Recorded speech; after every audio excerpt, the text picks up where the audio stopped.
Hello everybody. Today we'll be discussing the lesson 4 of our C programming language, that is the case control structures.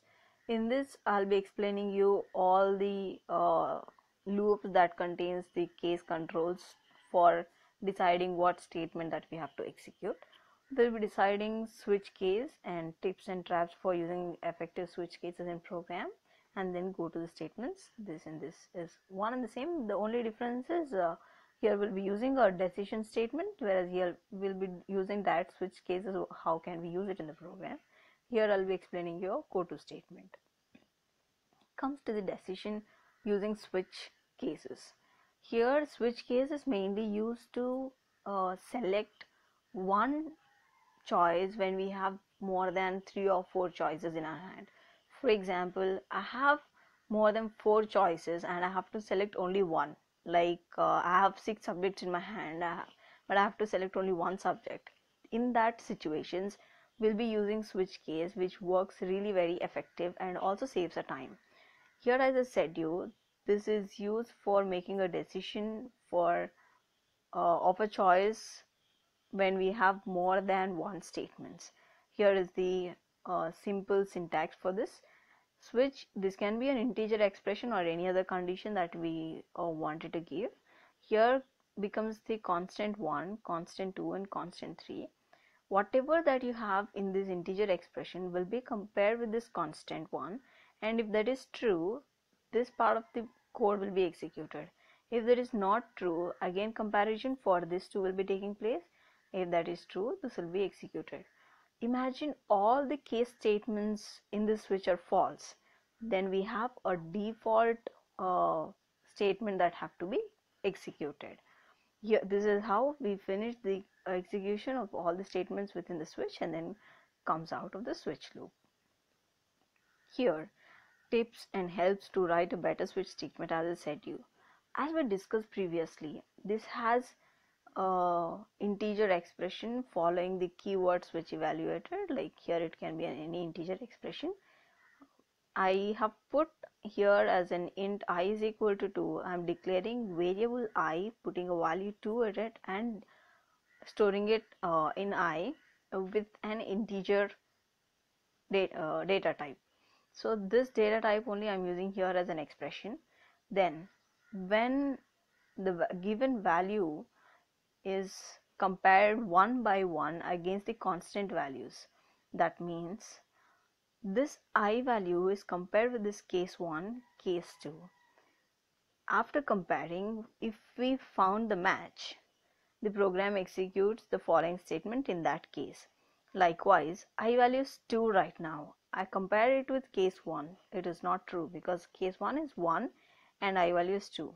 Come back to case 2. Value of 2 is value of I is 2 and value of case is 2. Match is found, and then the program will be executing this printf statement saying that I am in case 2.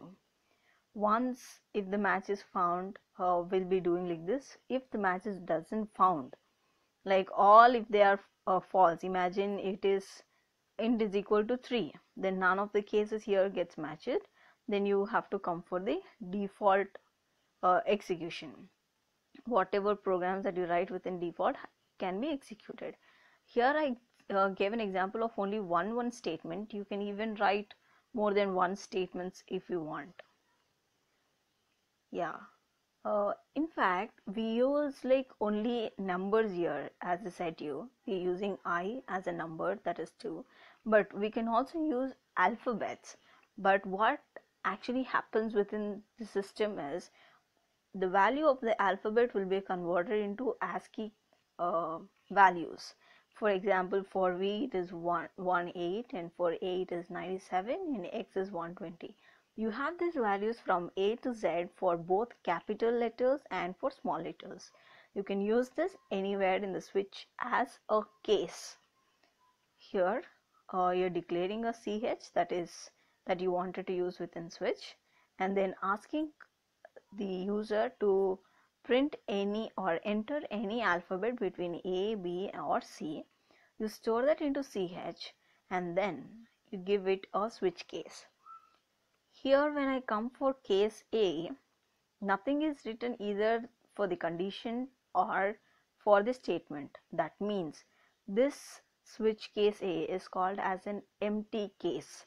This is 100% allowed into the C program. Whenever you feel like that case doesn't make any sense for your program, you can simply remove, and empty case is also permitted.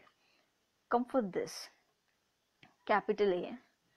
If you find that this is matching, like we cannot expect whatever the user is giving input to what our program, that is like he can give either A, B or C. If he gives A, this program will be this printf statement will be executed.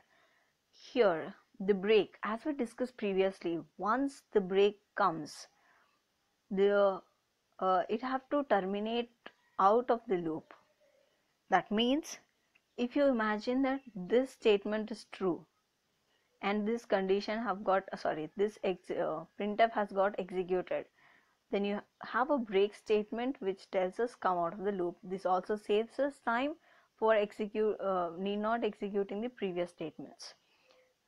If you don't have a break here, what happens is, though it is the next part, you have to, if this is not true, you have to come back to case B again, compare the value within CH and this, again next compare the value within CH and this.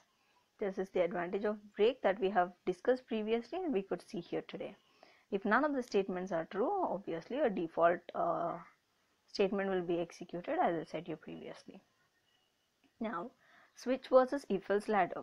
This if-else ladder we have discussed in the previous chapter when I was telling you about all the switch cases, if loops.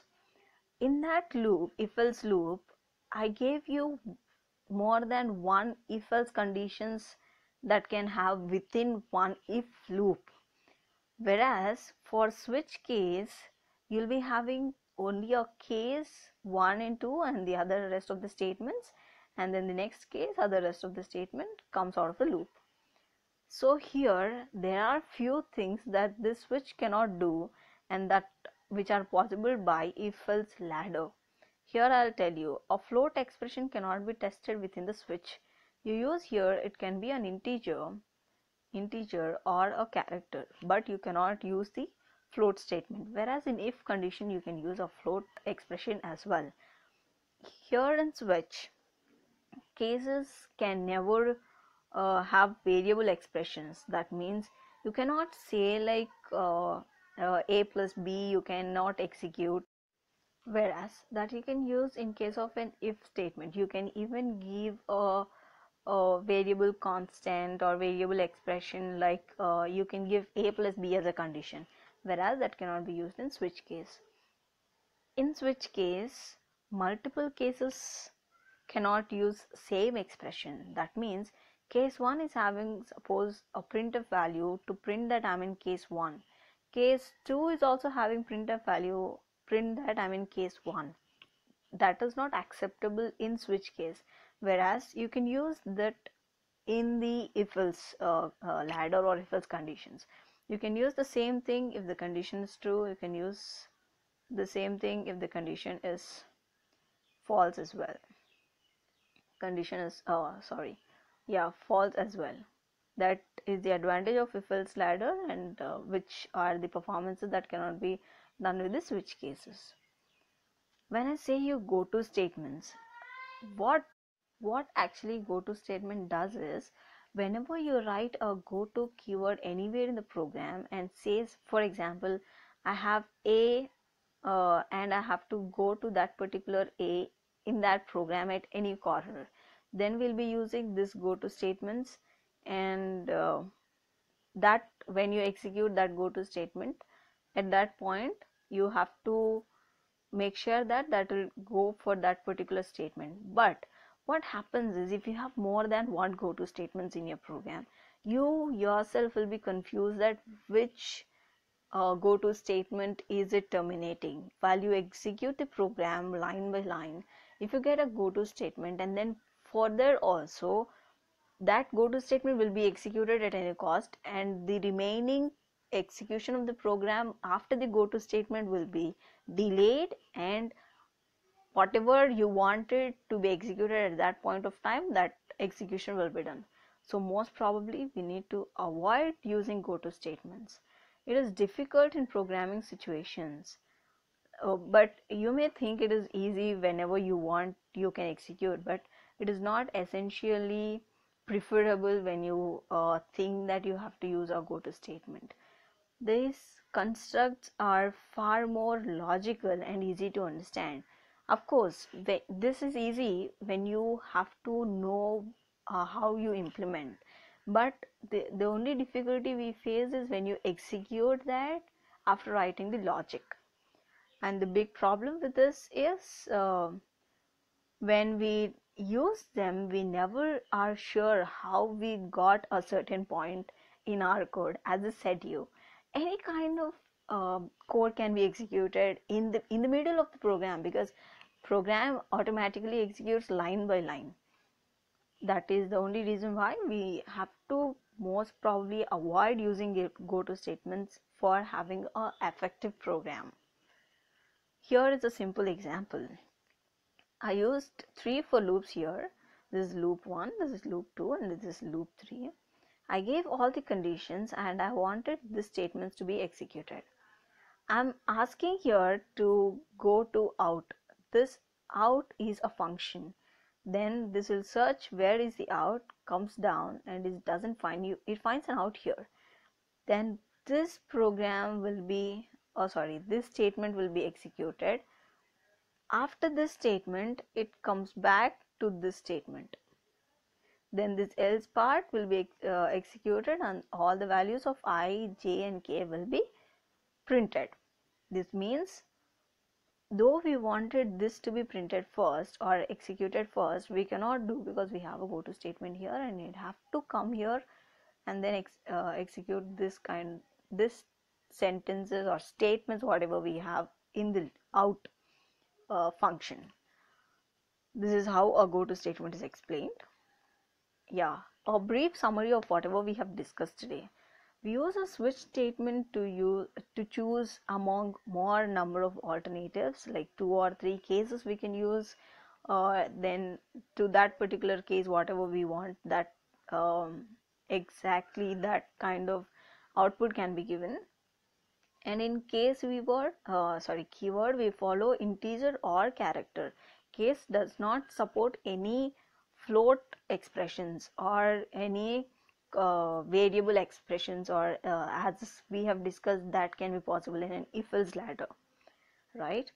Unless break statement is given, control falls through all the cases. As I said you, once the case is true, that when you write a break, that is terminated out of the loop automatically.